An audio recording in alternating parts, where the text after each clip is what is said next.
At 6 a.m., the HOA stole my boat and laughed while my daughter cried on the dock. Slip 47 was empty, just cold black water where our 1982 Grady White had been, the last place my family still felt whole after my wife died. Minutes later, Karen Blackstone left me a voicemail.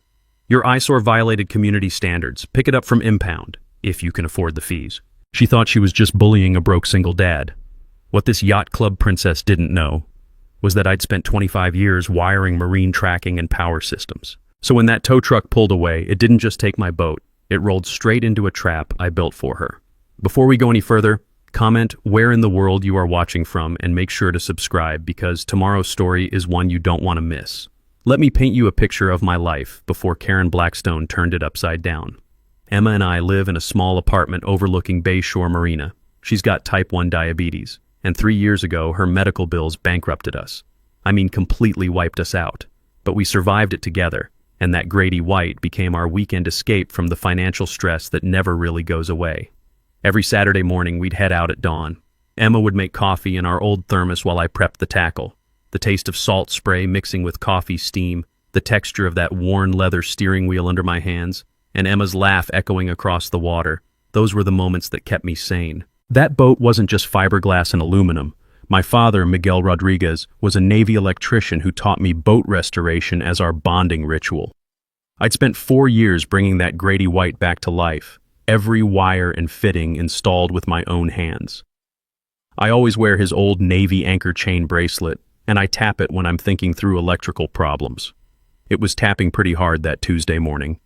Now, Karen Blackstone.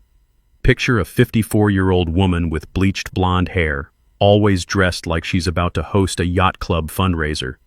She drives a white Mercedes with Boat Boss vanity plates and lives in a $2 million waterfront mansion. Karen owns Prestige Marine Sales, a luxury boat dealership, and serves as our HOA compliance officer. Her favorite hobby? Targeting working-class boat owners like me while completely ignoring the wealthy residents who violate rules every single day. The trouble started 3 weeks earlier when Karen showed up at my slip with her clipboard and photographer. The overwhelming scent of her perfume mixed with the salt air while her heels clicked on the dock planks like a countdown timer. "This vessel," she announced, pointing at my beautifully restored boat, "is aesthetically incompatible with our marina's luxury standards." I looked at her like she'd just spoken Martian. "My boat's been here 3 years, Karen. It's grandfathered in." She handed me a 72-hour removal notice with a smug smile. "Not according to our legal team. New rule passed last month. Vessels over 35 years require special permits. $500 per day storage fees if you don't comply. Here's something you should know about HOA regulations. They're only as legitimate as the proper notice given to homeowners." Karen's rule was passed without following state-mandated notification procedures, making it legally meaningless. But I didn't know that yet. I tried fighting it the right way first. Visited a lawyer who wanted $5,000 up front, money I didn't have. On day 73, I came home from a marine electrical job to find my slip empty. The security guard just shrugged apologetically. The impound lot wanted $3,200 in fees plus daily storage charges. And here's the kicker. Karen had tucked her business card under my windshield wiper. Prestige Marine buys boats as is. That night, Emma and I sat in our kitchen eating gas station pizza because we couldn't afford better. She was working on college applications, dreaming of marine engineering school, while I watched her college fund disappear into legal fees and impound charges. "Dad," she said, looking up from her laptop, "your anchor bracelet is tapping really fast." I realized my hands were shaking with rage. Emma has this thing where stress spikes her blood sugar, and I could see her getting anxious watching me fall apart. "We're going to figure this out, Mija," I told her. "Sometimes systems break, and someone has to fix them." What I didn't tell her was that I was already thinking like my Navy electrician father, methodically, systematically, and with the patience to plan something complex. Because Karen Blackstone was about to learn that when you steal from a marine electrician's family, you'd better hope he doesn't know how to wire a proper surprise. Karen wasn't content with just stealing my boat. She wanted to destroy my livelihood too. Within a week, anonymous complaints started flooding the city inspector's office about my unlicensed electrical work on marina boats. Now I've held my marine electrical certification for 15 years, but suddenly I was getting surprise inspections on jobs I'd completed months earlier. The inspector, a guy named Rodriguez, no relation, pulled me aside after the third bogus call.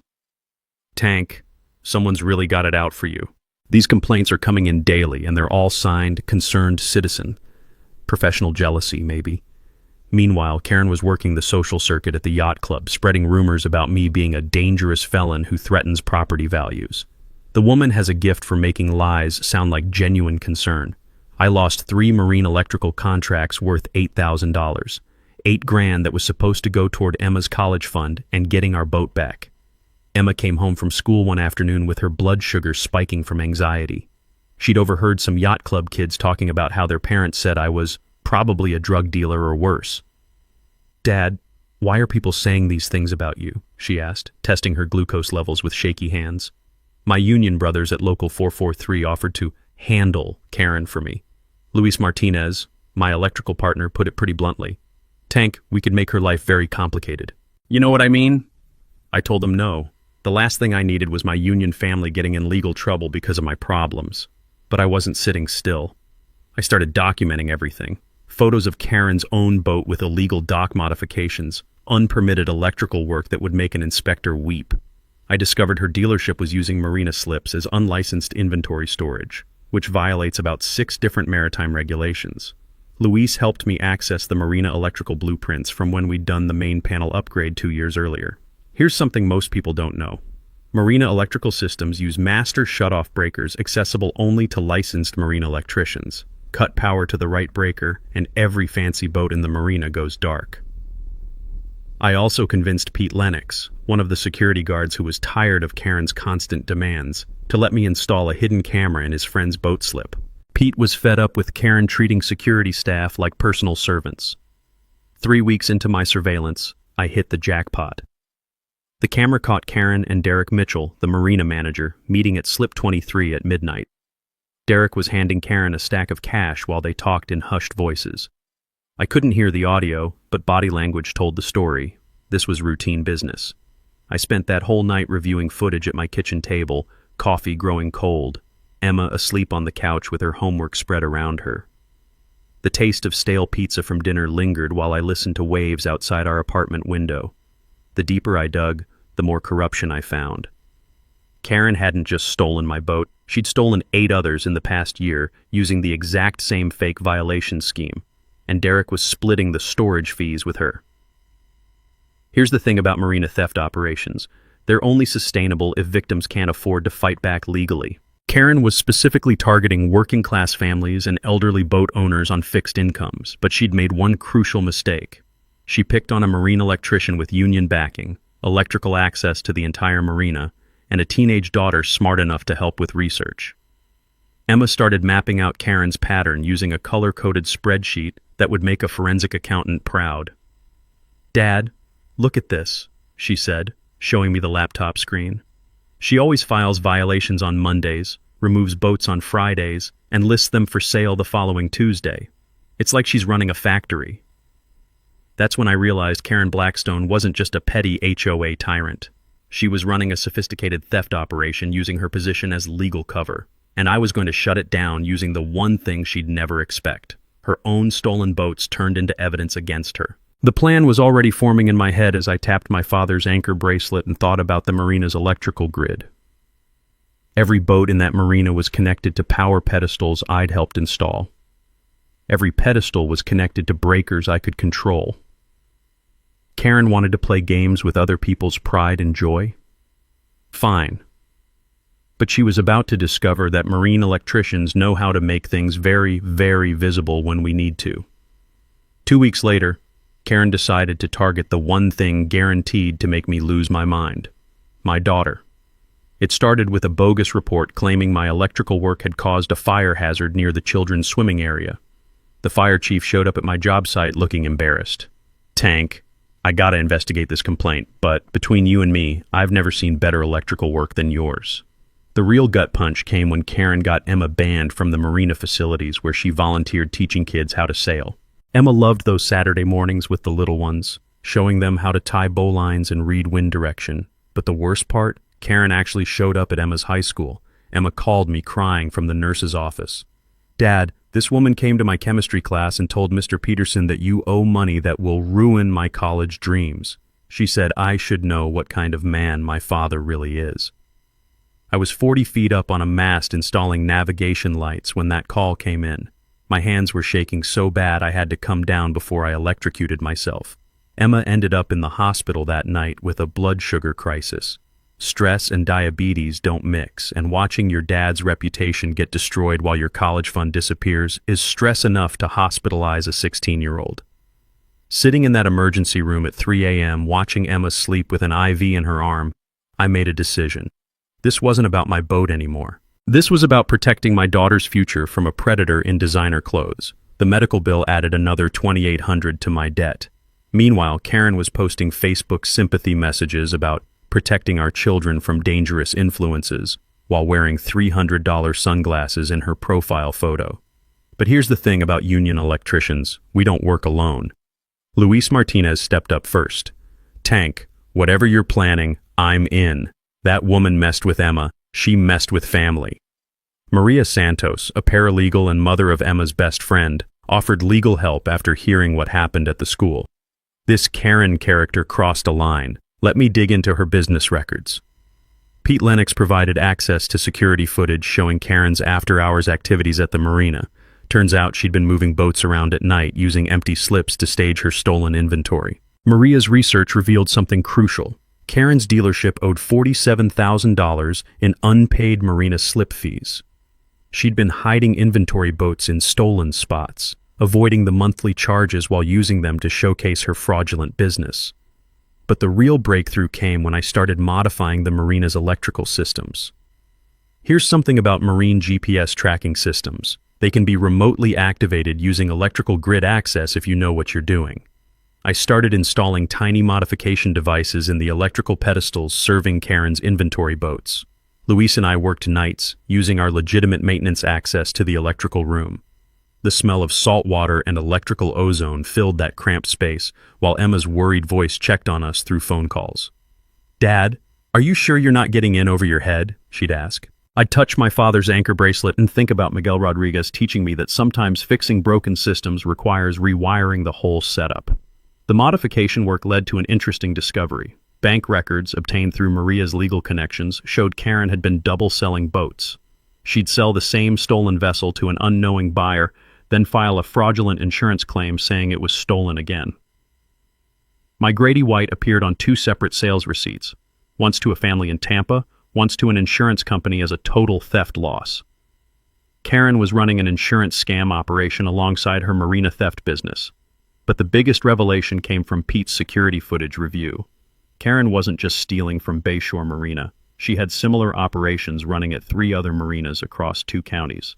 "Tank, look at this," Pete showed me surveillance from his buddy who worked security at Sunset Harbor. Same white Mercedes, same clipboard, same fake violations routine. She's been doing this for years. I spent that night in the marina electrical room, surrounded by my father's old electrical manuals with his handwritten notes in the margins. The texture of those worn pages reminded me why I became an electrician in the first place, to fix things that were broken. Karen Blackstone had broken a lot more than just HOA rules. She'd broken families, stolen dreams, and destroyed the financial security of working people who couldn't afford to fight back. But she'd made one fatal error. She'd targeted a marine electrician who understood that the most effective way to expose criminals is to make their crimes impossible to hide. And I was about to turn every stolen boat in her inventory into a purple beacon of justice that wouldn't wash off for months. 3 weeks before my planned exposure of Karen's operation, she made her most desperate move yet. Someone had vandalized the yacht club's electrical system, causing $15,000 in damage to their fancy lighting display. The marina manager, Derek, pointed fingers straight at me, claiming I was taking revenge for having my boat stolen. Karen threatened to sue me personally, garnish my wages, and, here's the part that made my blood boil, petition family services to remove Emma from my care due to an unsafe home environment created by her father's criminal behavior. My union rep called an emergency meeting. "Tank, they're talking about suspension pending investigation. I've never seen anything like this systematic character assassination." The financial pressure was crushing us. I'd lost another 12,000 in marine electrical contracts because yacht club members didn't want the unstable electrician working on their boats. Emma's college fund was completely gone, spent on legal defense and medical bills, but I wasn't backing down. I went into what Emma calls ghost mode, working only through Union Brothers, communicating through Maria, staying completely off Karen's radar while I prepared the trap of her lifetime. Luis and I discovered Derek had his own side hustle, stealing electricity from the marina to power his boat detailing business. The guy was running commercial pressure washers and industrial buffers off the marina's electrical grid without paying for power. "Tank, this is perfect," Luis whispered as we reviewed the electrical consumption records. "Derek's stealing thousands in electricity. That's felony theft." We installed hidden monitoring equipment throughout the marina electrical systems, documenting both Derek's power theft and Karen's boat movement patterns. Every stolen boat, every midnight transfer, every fake storage fee, all recorded with timestamps and electrical consumption data. But my masterpiece was the decoy boat. I bought a damaged 1979 Sea Ray from a salvage yard for $800. Luis and I spent 2 weeks wiring it with hidden tracking devices, waterproof cameras, and, the crown jewel, explosive die pack systems that would trigger remotely. The die packs were adapted from bank security equipment, designed to permanently mark stolen property with bright purple industrial marking fluid. I'd learned about them during a security consultation job 3 years earlier. Here's how explosive die packs work. Pressurized marking fluid in a waterproof container, triggered by a 12-volt electrical pulse. Safe for humans, but powerful enough to stain everything within 40 feet with permanent purple dye that won't wash off for months. Emma helped test the system on an old boat hull behind Luis's garage. "Dad, when this goes off, it's going to be epic," she said, filming the purple explosion with her phone. The real breakthrough came when insurance investigator Carlos Mendez contacted me. He'd been tracking a pattern of marine theft across 3 counties, and my stolen boat reports had caught his attention. "Mr. Rodriguez, I think your Karen Blackstone is running the largest boat theft operation in Florida. We've been tracking similar cases involving forged Coast Guard documentation and interstate sales of stolen vessels." Carlos shared crucial information. Karen's operation involved federal crimes. She wasn't just stealing boats locally. She was creating false ownership papers and selling stolen vessels to buyers in other states. Maritime theft across state lines meant FBI jurisdiction. This changed everything. Karen's connections to local politicians became irrelevant when federal agencies got involved. Carlos explained the bigger picture. 47 boat owners across 3 counties had reported similar theft patterns. All elderly or working-class victims, all targeted with fake HOA violations, all boats later discovered in estate sales run by Karen's dealership. Emma insisted on helping with the final phase. "She messed with our family. She messed with my college fund. I want to be there when you catch her." My daughter had developed remarkable research skills during this ordeal. She'd compiled months of Karen's social media posts showing contradictory statements about stolen boats, photographed Karen with supposedly sold vessels that were actually still in stolen status, and created a timeline proving the insurance fraud. We planned Operation Purple Rain, simultaneous activation of die packs in all stolen boats during Karen's biggest sales event of the year. The timing was perfect. Karen had scheduled her annual Prestige Marine Estate sale at the Yacht Club, displaying 12 stolen boats as recently acquired estate vessels. The guest list included 200 wealthy buyers, local media covering the luxury boat auction, and, unknown to Karen, federal investigators planning to make arrests. I spent the final night before the operation in my apartment kitchen, surrounded by electrical diagrams and photos of Karen's stolen inventory. Emma brought me coffee and sat beside me. "Dad, you're not just an electrician fixing problems anymore," she said. "You're fixing a broken system that was hurting families like ours." I touched my father's anchor bracelet and realized she was absolutely right. Tomorrow wasn't just about getting our boat back. It was about protecting every working family from predators like Karen Blackstone. The phone call that changed everything came from Carlos Mendez at 7 p.m. on a Thursday night. "Tank, you need to sit down for this. Karen Blackstone isn't just running a local theft operation. She's the center of a federal maritime crime ring." Carlos had been working with FBI agent Sarah Kim for 6 months, tracking forged Coast Guard documentation across 4 states. Karen wasn't just stealing boats and reselling them. She was creating completely false ownership papers and selling stolen vessels to unsuspecting buyers from Georgia to Texas. Federal maritime theft across state lines carries up to 20 years per vessel, Carlos explained. She's looking at multiple life sentences if we can prove the pattern. The power dynamic had completely shifted. Karen's connections to city council members and yacht club board directors meant nothing when federal agencies got involved. Her political protection evaporated the moment her crimes crossed state lines. But here's what really blew my mind. Karen's upcoming Prestige Marine annual sale featured 12 boats, and Carlos had proof that 11 of them matched stolen vessel reports filed with insurance companies across 3 states. She's not just displaying stolen inventory, Tank. She's running the biggest stolen boat auction in Florida history, and she's doing it in plain sight at the yacht club. This revelation changed my entire strategy. Instead of just exposing local corruption, I was about to help federal agents bust an interstate crime ring. Emma was listening to the conversation on speakerphone, taking notes like a legal secretary. Dad, if she's selling stolen boats to people in other states, those buyers are victims too. They don't know they're buying stolen property. Agent Sarah Kim joined our planning session the next evening, meeting us at Maria's house to avoid surveillance. Sarah was a 12-year FBI veteran who'd been tracking maritime crime rings throughout the Southeast. Tank, your electrical expertise gives us something we've never had before, the ability to mark stolen property permanently during a live criminal operation, Sarah explained. We coordinated the timing perfectly. Karen's sale event would start at 6 p.m. on Saturday. She'd present the stolen boats to buyers at 6:30 during peak attendance. That's when I'd trigger Operation Purple Rain. The FBI would have arrest teams positioned around the marina perimeter. Insurance investigator Carlos would be documenting everything for federal evidence. Emma would live stream the event on social media to ensure public documentation. But the best part was Luis's technical innovation. We'd connected all 12 die-pack devices to the marina's electrical grid through a wireless relay system I could control from 2 miles away. Even if Karen discovers our devices and tries to disable them, she'd need to shut down power to the entire marina, Luis explained, and backup batteries keep our system running for 6 hours without grid power.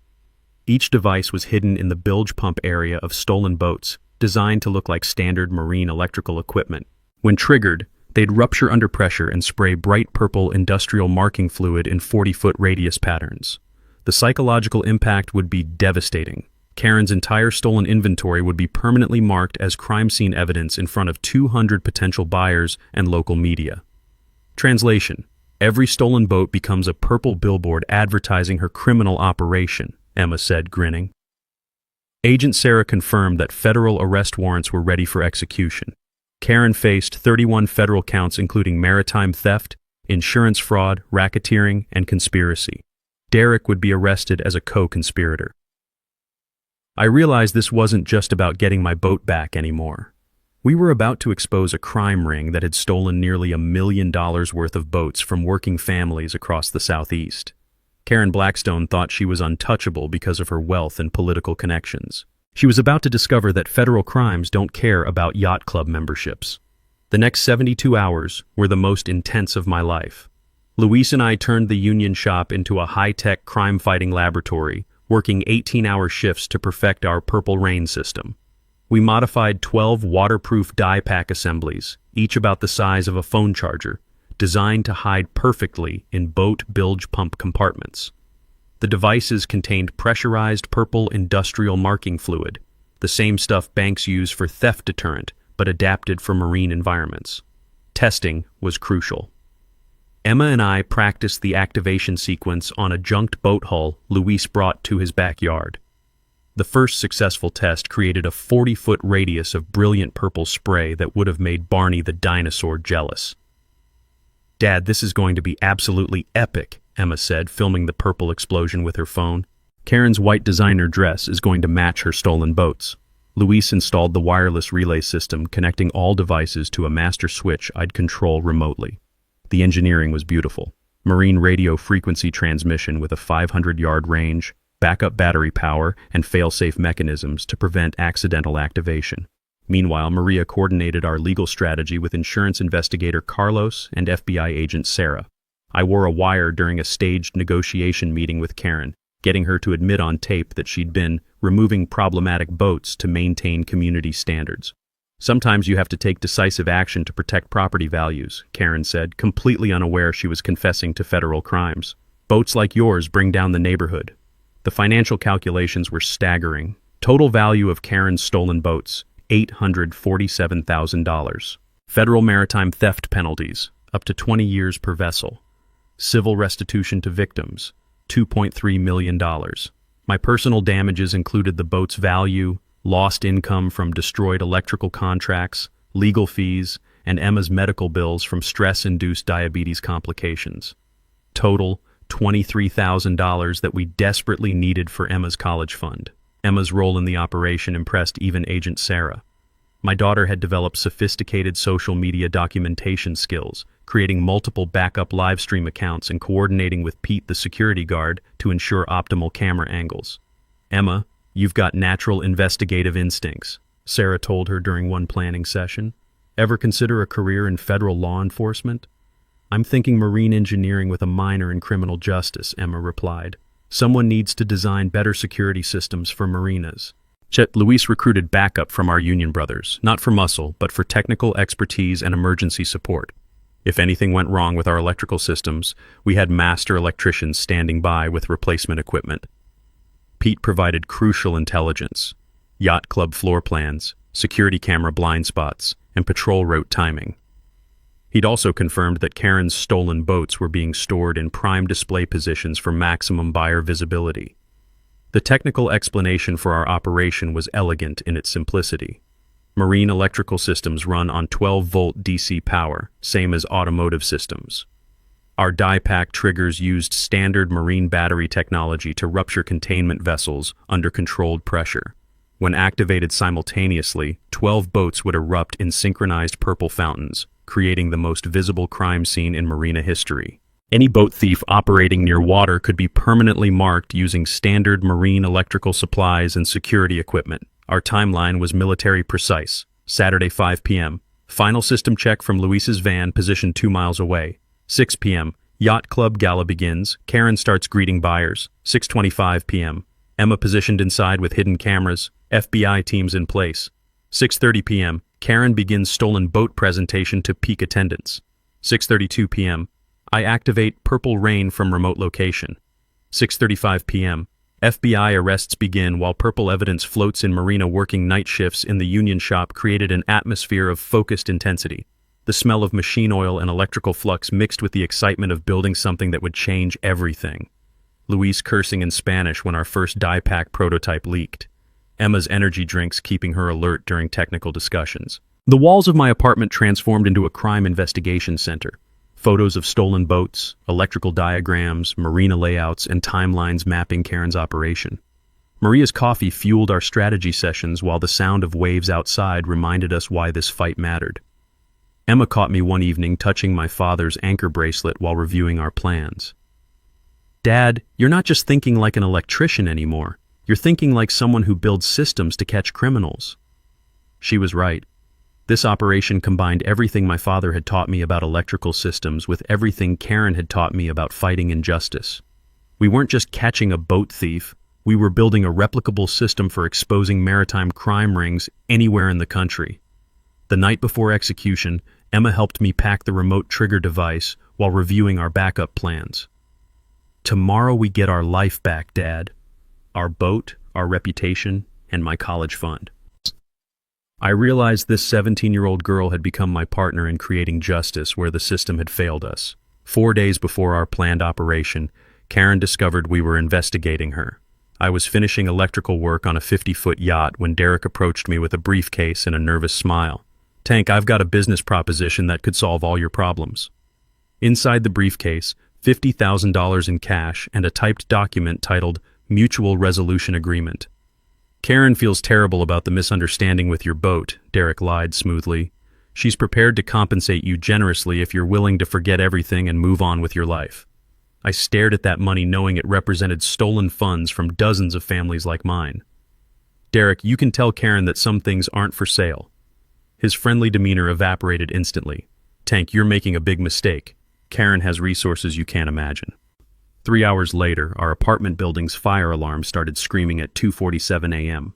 Emma and I evacuated with 30 other residents, standing in the parking lot in our pajamas while firefighters battled flames in the electrical room directly below our unit. The acrid smell of burning electrical equipment filled the night air. Fire Chief Martinez found evidence of accelerant. Someone deliberately set this fire tank. They knew exactly where to target your apartment's electrical supply. We lost most of our belongings, including my electrical tools and all the physical evidence files I'd compiled about Karen's operation. Emma's diabetes supplies were destroyed, requiring expensive emergency replacements we couldn't afford. The Red Cross put us in a hotel for 3 nights, but watching my daughter's college dreams disappear along with our possessions was devastating. Emma's blood sugar spiked from stress, and I found her crying in the hotel bathroom at midnight. "Dad, she tried to kill us," Emma whispered. "She actually tried to burn us out." I held my daughter and felt something cold settle in my chest. This wasn't about money anymore. This was about a predator who'd escalate to violence when exposed. Luis insisted we move into his garage immediately. "Tank, you and Emma aren't safe anywhere Karen can find you. We finish this operation from my place." Working from Luis's cluttered garage felt like operating an underground resistance. The smell of motor oil mixed with electrical equipment while Emma managed our communications from a laptop balanced on paint cans.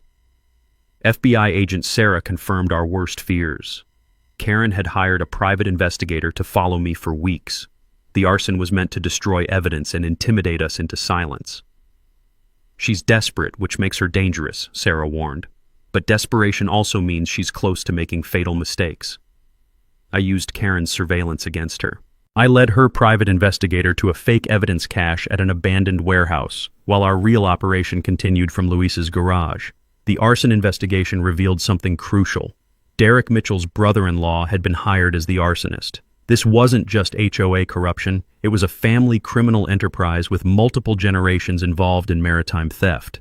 Emma's research skills proved invaluable even from our temporary base. She'd backed up all our documentation to cloud storage before the fire, maintaining our evidence files while Karen thought she'd destroyed everything. "Dad, look at this," Emma showed me her laptop screen. "Karen moved up the yacht club gala date. We have 48 hours instead of a week." The accelerated timeline created pressure, but Luis and I had built our systems for exactly this kind of challenge. 36 straight hours of testing confirmed our wireless activation systems were ready for deployment. Insurance investigator Carlos visited us at Luis's garage with updates from his FBI coordination. "Karen's panicking. She's been calling every law enforcement contact she has trying to find out if she's under investigation." But Carlos also brought disturbing news. Karen had started liquidating assets, suggesting she might flee before our planned exposure. Her yacht club sale wasn't just about profit, it was her exit strategy. "Tank, if we don't catch her this weekend, she'll disappear to a country without extradition treaties," Carlos explained. Emma's determination impressed everyone involved in our operation. Despite losing her belongings and being displaced from home, she insisted on maintaining her role in documenting Karen's downfall. "She messed with our family, destroyed our home, and tried to ruin my future," Emma said, organizing her backup camera equipment. "I want to be the one filming when she gets arrested." Working out of Luis's garage created an atmosphere of focused urgency, Emma video calling with operation updates while I performed final system checks. The taste of gas station coffee and convenience store sandwiches fueling our round-the-clock preparation. The night before execution, I realized Karen's escalation had actually strengthened our case. Arson proved she was willing to use violence against families, adding federal terrorism charges to her maritime theft crimes. Emma fell asleep on Luis's couch, surrounded by backup documentation, her laptop still running live-stream software tests. I covered her with a blanket and touched my father's anchor bracelet. Tomorrow, we'd turn Karen's desperation into the evidence that would destroy her criminal empire forever. Karen's final desperate move came 18 hours before our planned operation. I was hiding at the Union safe house when Luis called with devastating news. "Tank, they just issued a warrant for your arrest. Terrorism charges." Karen had convinced her corrupt police contact to file a report claiming I'd threatened to blow up the marina during our recorded conversation. She'd edited the audio to make my electrical work sound like bomb-making threats. "The warrant's been issued," Luis explained. "You can't be seen publicly until we sort this out." Emma was at school when the story broke on local news, Marine electrician threatens marina terrorism. My reputation, rebuilt over months of fighting Karen's lies, was destroyed again in a single news cycle. Emma faced harassment from Karen's wealthy allies' children at school. Parents who'd never spoken to us suddenly knew my name as that dangerous man who threatens to blow up boats. My union considered distancing themselves to protect other members. The brotherhood that had supported me for 15 years was wavering under federal terrorism allegations. But FBI agent Sarah had been expecting this escalation. Tank, we've been monitoring Karen's phone calls. We caught her coordinating this false testimony with Derek. It's witness tampering and obstruction of justice. From the safe house basement 2 miles from the marina, I watched Emma's live stream as she bravely documented Karen's pre-gala preparations. My 17-year-old daughter was now the field operative while I directed remotely. "Dad, all 12 boats are in position," Emma whispered into her phone. "Karen just told the news crew she's excited to showcase her estate boat collection to the community." Luis confirmed our technical systems were operational. Every die-pack device showed green status lights. The wireless relay network was receiving signals clearly from my 2-mile distance. Pete, the security guard, provided the final intelligence update. Karen had moved all stolen boats to prime display positions early, suggesting she planned to complete sales and disappear that night. "Tank, she's got packed suitcases in her Mercedes trunk," Pete reported. "This isn't just a sale event, it's her exit strategy." The corruption went deeper than we'd imagined. Derek admitted to FBI agents that Karen had been planning her escape for weeks, liquidating assets and transferring money to offshore accounts. But Karen made one crucial error in her panic. By accelerating the timeline and consolidating all stolen boats in one location, she'd created the perfect opportunity for simultaneous evidence marking. Insurance investigator Carlos confirmed federal agents were positioned around the marina perimeter with arrest warrants ready for execution. "Tank, whatever happens tonight, we've got enough evidence to convict her even if your operation fails." My remote activation system was tested and ready. From Luis's van in the Union parking lot, I could trigger all 12 die packs simultaneously while maintaining safe distance from the arrest scene. Emma's preparation impressed everyone involved in our operation. She'd created multiple backup live stream accounts, coordinated with news crews for additional documentation, and established communication protocols with FBI agents. "Dad, I'm not scared anymore," Emma told me during our final phone check. "She tried to destroy our family, but she just made us stronger and smarter." Working from the safe house basement, surrounded by electrical monitoring equipment and backup communication systems, I felt the weight of our family's future balancing on the next few hours. The emotional preparation was as crucial as the technical setup. Emma and I video called one final time before the operation began. "Tomorrow we get our life back, Mija," I told her. "Our boat, our reputation, and your college fund." "Dad, you taught me something important," Emma replied.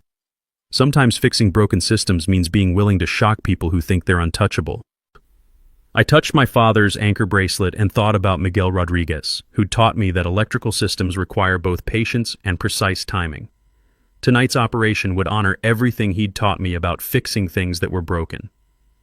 At 5:45 p.m., Emma texted from inside the yacht club. "Gala starting, 200 plus attendees, news crew setting up, Karen wearing white designer dress, perfect target for purple dye."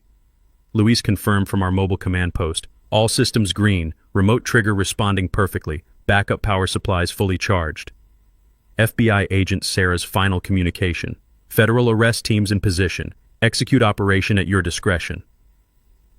I sat in Luis's van 2 miles from the marina, watching Emma's live stream on my phone while holding the remote trigger device. My father's anchor bracelet was steady on my wrist for the first time in months. Karen Blackstone was about to learn that when you threaten a marine electrician's family, you'd better hope he doesn't know how to make your crimes visible from space. The yacht club gala was beginning, and justice was about to rain purple. The yacht club was packed. 200 wealthy buyers mingled under string lights while a local news crew set up cameras for Karen's estate boat collection presentation.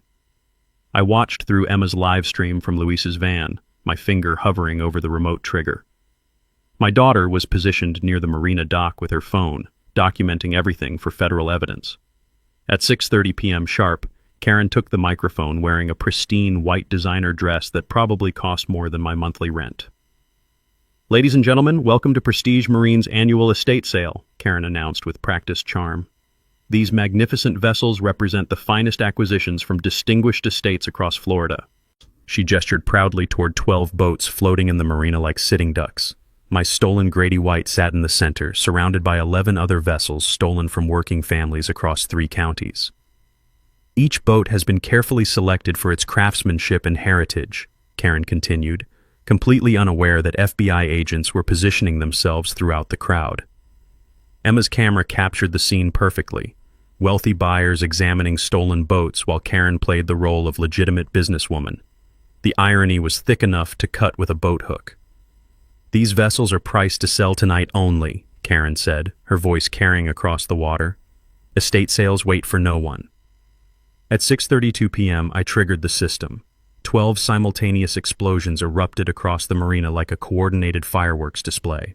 Purple industrial marking fluid shot 40 feet into the air from every stolen boat, creating geysers of brilliant violet that rained down on the yacht club deck. The crowd screamed and scattered as purple dye splattered across the pristine venue.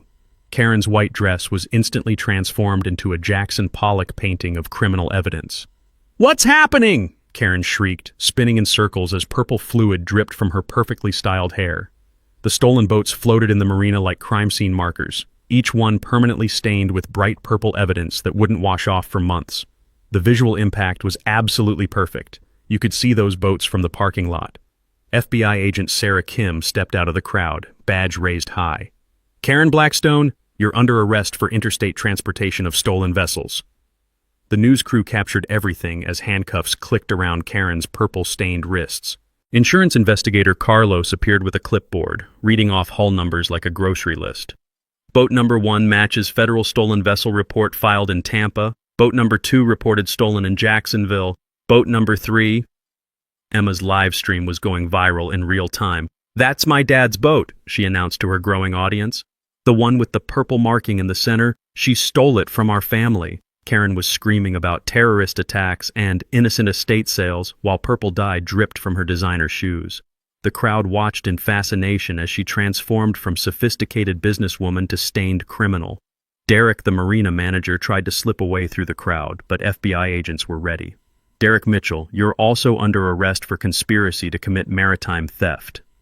I arrived with Luis just as the handcuffs were being applied. Showing my remote trigger device to Agent Sarah, I addressed the news cameras directly.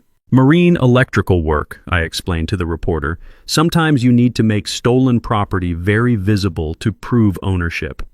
Emma ran over and hugged me, still filming with her phone. "Dad, you did it! Look at her, she's completely purple!"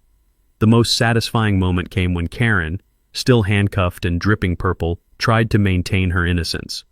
"These are legitimate estate sales. I have all the proper documentation."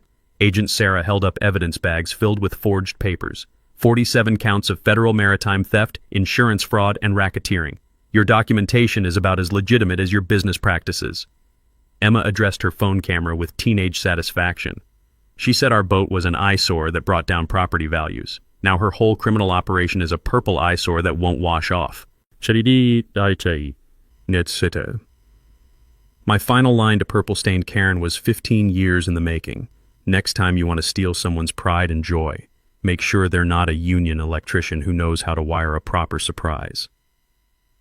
The news crew filmed FBI agents displaying charts showing Karen's $847,000 theft operation across 3 counties. Insurance investigator Carlos presented evidence of my boat being sold twice, once to an unknowing buyer, once fraudulently to an insurance company. Emma's phone recordings played through speakers as Karen's own voice confessed, "Sometimes you have to take decisive action against boats that bring down the neighborhood." As purple-stained evidence floated in the marina and Karen disappeared into a federal transport van, I realized we'd done more than catch a boat thief. We'd created a replicable system for exposing maritime crime that other communities could use. The headline crawl on the evening news said it all. "Purple boat bomber catches yacht club theft ring." 6 months later, Emma and I were back on the water in our restored Grady White, sharing coffee from our old thermos while the sun painted the horizon orange. Karen Blackstone received 8 to 15 years in federal prison, plus $2.3 million in restitution to 47 victims across 3 counties. Derek got 3 years and agreed to testify about the entire marina corruption network they'd been running. The purple stains on our boat had faded to a pale lavender, creating what Emma called justice marks that reminded us how we'd turned a criminal's weapon against her. My electrical business exploded after the story went national. Every marina from Tampa to Miami wanted security systems installed by the Purple Boat Bomber. Emma started calling it brand recognition through criminal justice. We received $23,000 in direct restitution plus a $45,000 whistleblower reward from insurance companies grateful for exposing the interstate fraud ring.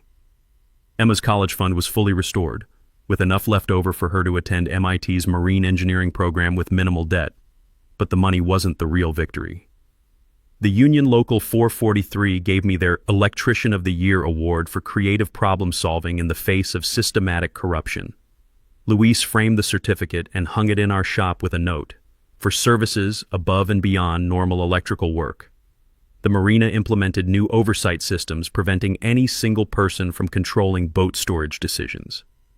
Federal maritime theft task forces started using our case as a model for investigating similar crimes nationwide. Emma's college application essay, titled How My Dad Caught a Boat Thief Using Purple Dye and Marine Electrical Systems, won a national writing contest and earned her early admission to 3 engineering schools. "Dad, you didn't just fix electrical problems," Emma told me during one of our Saturday morning fishing trips. "You fixed a broken system that was hurting families like ours." The community benefits extended far beyond our family. Using the settlement money, I established the Purple Justice Marine Program, free boat electrical safety inspections for working families who couldn't afford professional services. In our first year, we completed 847 free inspections, preventing an estimated $2.8 million in marina fire damage. Emma became the program coordinator, teaching sailing and electrical safety to underprivileged kids every weekend. The marina dedicated Rodriguez Family Dock in honor of our service to community safety. Emma brought friends from school who called me legendary and asked for detailed explanations of how we'd caught Karen. My personal life improved dramatically. Maria Santos, the paralegal who'd helped with our legal strategy, and I started dating slowly and sweetly. She understood the importance of family, having watched Emma's courage throughout our fight against Karen. Emma's diabetes management stabilized once the constant stress disappeared. Her college plans expanded from marine engineering to include a minor in criminal justice. "Someone needs to design better security systems for marinas," she explained, "and someone needs to understand how to catch criminals who exploit working families." But the most meaningful change was emotional. Emma and I had survived something that could have destroyed us, and we'd emerged stronger and closer than ever. Our nonprofit, Harbor Heroes, connected marine electricians with low-income boat owners nationwide, providing free safety inspections that prevented fires and saved lives. The program expanded to 12 marinas in the first year. 3 weeks ago, I got a call from a boat owner in Fort Lauderdale. "Tank, we've got a marina manager here stealing boats using fake violations. Sound familiar?" Emma looked up from her college textbooks and grinned. "Dad, I think we found our next project." I touched my father's anchor bracelet and smiled. Miguel Rodriguez would be proud that his son had learned to fix more than just electrical systems. We'd learned to fix broken justice. Every Saturday morning, Emma and I still head out at dawn for coffee and fishing, but now she's planning her marine engineering thesis on integrated security systems for marina theft prevention, and I'm consulting with FBI maritime crime units across the Southeast. Karen Blackstone thought she could steal from working families without consequences. Instead, she helped us discover that sometimes the best way to catch criminals is to make their crimes impossible to hide. Share your HOA nightmare stories in the comments. We might have electrical solutions for those problems too. And subscribe for more David versus Goliath justice stories where the working class wins. Thanks for hanging out with us on HOA Stories, where the HOA Karens meet their match. If this story had you cheering or cringing, go ahead and like the video, drop a comment with your reaction, and hit subscribe so you're ready for the next wild HOA tale.